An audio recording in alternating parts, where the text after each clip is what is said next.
kesempatan kali ini kami akan sharing mengenai cara lapor SPT tahunan 1771 badan ya melalui e-form. Dan pengisiannya khususnya untuk yang organisasi atau kelompok atau yayasan laba ya. Jadi tidak ada mencari keuntungan. Operasionalnya misalnya habis, tidak ada keuntungan sama sekali ingin laba atau non-profit. Dan bagaimana cara melaporkannya? Nanti kita akan bahas.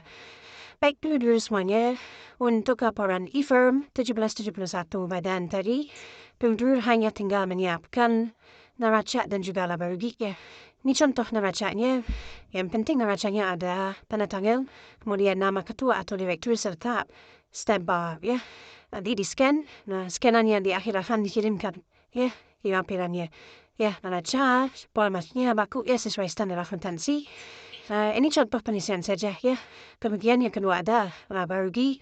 Laba rugi juga sama. Ada nama, tanda tangan dan stempel basah semuanya ya. Disiapkan keduanya. Nah ini yang akan kita pindahkan ke SPT tahun 1771 badaj. Nah, jika sudah siap, dulu silakan ke djponline.pajak.go.id, menu masuk ke pasukan NPWP, kata segi dan juga kode keamanan. Kemudian klik login, yes. Setelah klik login, dulu akan diarahkan ke menu informasi. Kemudian di sini silakan dulu klik lapor, ya. Klik lapor. Setelah klik lapor, dulu silakan klik e-form. E-form PDF ya. Dan pastikan dulu klik e-form ya. Dan ini hanya bisa digunakan atau diisi di laptop atau personal komputer ya. Belum support pada handphone. Baik, setelah diklik logo e-form, dulu silahkan. Jika belum mengunduh Adobe PDF Reader, silahkan unduh Adobe PDF Reader terlebih dahulu. Tapi jika sudah, silahkan dulu klik buat SPT ya. Klik buat SPT. Nah, setelah klik buat SPT, nanti akan diarahkan seperti ini ya. Nanti ada tahun pajak, jenis pajak, status pembetulan, silakan tahun pajak diisi 2023, jenis apa jenis pajaknya, diisi badan apa rupiah ya, kemudian statusnya normal, kemudian klik unduh formulir, dan setelah diklik akan loading seperti ini ya, memproses dan sambil menunggu. Nah, jika dulu sudah klik unduh formulir, nanti akan muncul e-form yang terdownload, kemudian silahkan di-save ya. Setelah di-save, formulir tersebut silahkan dibuka dengan cara open with Adobe Acrobat Reader yang tadi di-download ya. Dan pastikan download Adobe Acrobat Reader yang 32 bit. Setelah di-open with Adobe Acrobat Reader, dulu akan diarahkan ke SPT tahunan yang sudah dulu yang akan dulu isi ya. Setiap kotak merah ini ada dulu utamanya ya. Setiap kotak merah harus diisi. Kalau nggak diisi, dulu pasti tidak akan bisa membuka halaman sebelumnya atau halaman setelahnya atau halaman yang akan dulu dibuka. Jadi silakan diisi kotak merah sebuah yang ada di lampiran. Yang pertama silakan, di sini ada foto pena telepon, dulu silakan isi nomor telepon dulu yang aktif yang bisa dihubungi. Setelah diisi silakan pilih panah, kemudian pilih lampiran, semua lampiran kita buka satu persatu ya, supaya ada gambaran. Dan prinsip SPT tahunan ini kita mengisi dari belakang ya. Kita mulai dari lampiran khusus 7A. Nah, lampiran khusus tujuannya adalah kredit pajak luar negeri. Nah, kalau perusahaan yang besar biasanya ada ya, tapi kalau misalkan ini laba, ini apabila bisa dipastikan tak ada ya. Kalau tak ada dikosongkan saja. Biar lampiran 6A. Nah, lampiran 6A adalah kelampiran perhitungan pasal 26. 26 ya, ayat 4 ini juga hal ya ke penghasilan pasal 6 itu luar negeri juga kalau masalah ya. Ini kalau ada aja yang diisi, tapi kalau ada dikosongkan saja. Kalau laba pasti kosong biasanya ya. Lanjut ke halaman 5A. Ini lampiran khusus mengenai daftar cabang utama kalau ini cabang. Kalau laba pasti tidak ada. Kita lanjut ke lampiran 4A. Ini 4A fasilitas penanaman modal diisi. Kalau ada tapi laba pasti tidak ada. Ini dilewat saja. Ya, jadi banyak yang dilewat dan tidak ada otak merah yang ada di sini yang muji disil. Adit ketiga A2 transaksi dengan pihak yang memiliki hubungan istimewa ya merupakan penduduk negara tax haven country. Di sini ada penjelasan basicnya ini kalau ada, tapi kalau nilaba biasanya tidak ada. Dilewat saja langsung ke halaman sebelumnya di lampiran khusus 3A1. Ini penyertaan transaksi dalam hubungan istimewa kalau ada, dan kalau nilaba biasanya tidak ada juga. Lanjut ke 3A sama biasanya tidak ada hubungan istimewa. 2A juga sama kompensasi kerugian fiskal.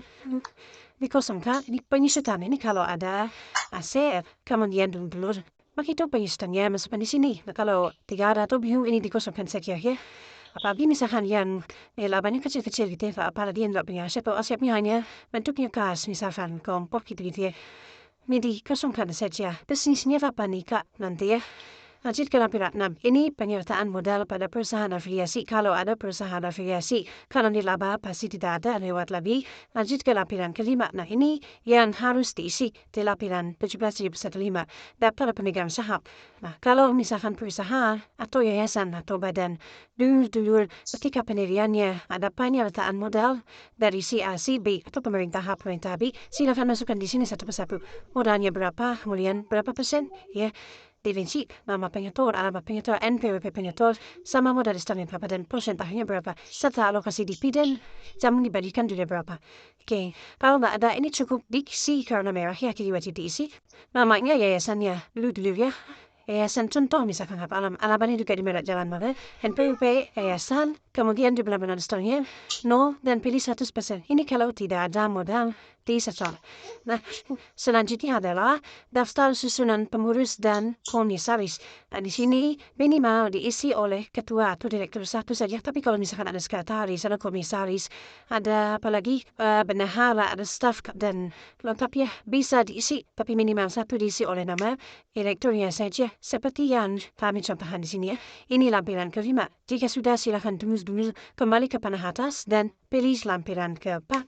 Tadi lampiran keempat ini ada pajak penghasilan final kalau ada saja. Misalkan menerima bunga deposito, bunga obligasi, atau misalkan ada proyek ya. Ini kalau ada saja. Kalau yang penghasilan bersifat final, kalau yayasan biasanya tidak ada, ini dikosongkan saja. Selanjutnya ada jenis penghasilan lainnya. Di luar penghasilan final kalau ada, selek tambah kalau ada tidak usah diisi. Termasuk penghasilan yang tidak termasuk objek pajak.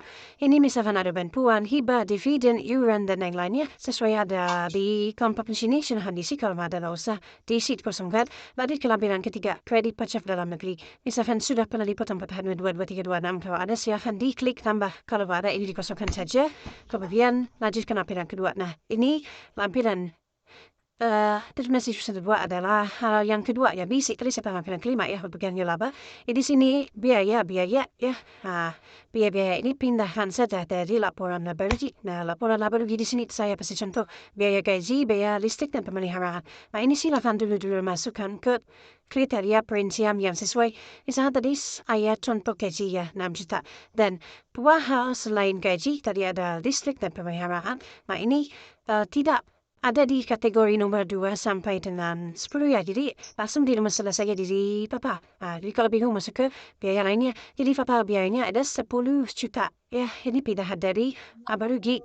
Ya, jika sudah silakan dulu lanjut ke lampiran ke-1. Nah, lampiran ke-1 biayanya itu pindahan dari lampiran tadi yang kedua. Nah, kemudian di sini dulu silakan isi peredaran usaha atau penerimaan. Ini juga pindahan dari laba rugi. Nah, laba rugi di sini saya kasih contoh 10 juta. Nah, total pendapatan semua silakan masukkan ke sini. Jadi total laba atau ruginya 0 ya. Di scroll ke bawah 0 juga. Setelah lanjut ke hidup lanjutan, setelah di hidup lanjutan ini akan ada kotak merah di paling bawah ya. Nah ini silakan tempatnya diisi. Ciamis Tasik Jakarta Bandung sesuai tepat dulu lapor SPT tahunannya dan tanggal ketika dulu diisi laporan ini. Sudah diisi kata merahnya silakan dulu lanjut ke lampiran 8A6 non kualifikasi karena ini diraba ya. Kemudian di sini ada elemen dari neraca dan elemen dari laporan laba rugi. Elemen dari neraca ini pindahan dari neraca yang sudah dulu isi dan siapkan ya. Di sini seperti saya kasih contoh ke 10 juta dan 5 juta, total aktif 15 juta dan sumber semuanya berasal dari modal 15 juta. Ini silakan diisi. Karena kesedaran merupakan kesedaran sangat saya masukkan di kesedaran hasil 15 juta, kemudian modal sahamnya 15 juta. Gitu ya. Jadi balance ya dengan saya. Supply itu elemen dari laba rugi. Ini dari laba rugi yang dulu-dulu tadi isi ya. Tadi ada pendapatannya 10 juta, biaya ini juga 10 juta. Ini bisa pindahkan dari lampiran ke satu atau dari laba ruginya langsung ya. Jadi di sini tidak ada laba, tidak ada rugi. Setelah selesai ini silahkan scroll lagi ke atas, kemudian klik sebelumnya, dan setelah itu klik kirim. Nah ini sudah mulai di tahap akhir. Silahkan klik unggah, kemudian lampirkan laporan keuangan minimal neraka sama laba rugi tadi. Kemudian dalam bentuk PDF ya, maksimal 20 MB, kemudian klik open. Nah, setelah open, di bawah ada silahkan masukkan kode verifikasi yang bisa dilihat di email. Nah, di email terdaftar akan ada kode verifikasi. Nah, ini muncul ketika tadi kita klik unduh formulir. Nah, kode verifikasi tersebut, contohnya seperti ini ya, 84613 ada di email dulu. Nah, ini pindahkan ke kotak yang tadi, 84613. Nah, setelah dipindahkan, silahkan klik submit, kemudian yes, dan tunggu pemberitahuan pengiriman laporan SPT tahunan sukses. Nah, jika sukses, dulu pasti akan mendapatkan bukti penerimaan elektronik di email atau di menu arsip SPT di DZP Online di pajak.co.id. Dan itu tandanya dulu sudah lapor SPT tahunan. Udah bukan? Terima kasih, mudah-mudahan bermanfaat. Itu saja. Assalamualaikum warahmatullahi wabarakatuh.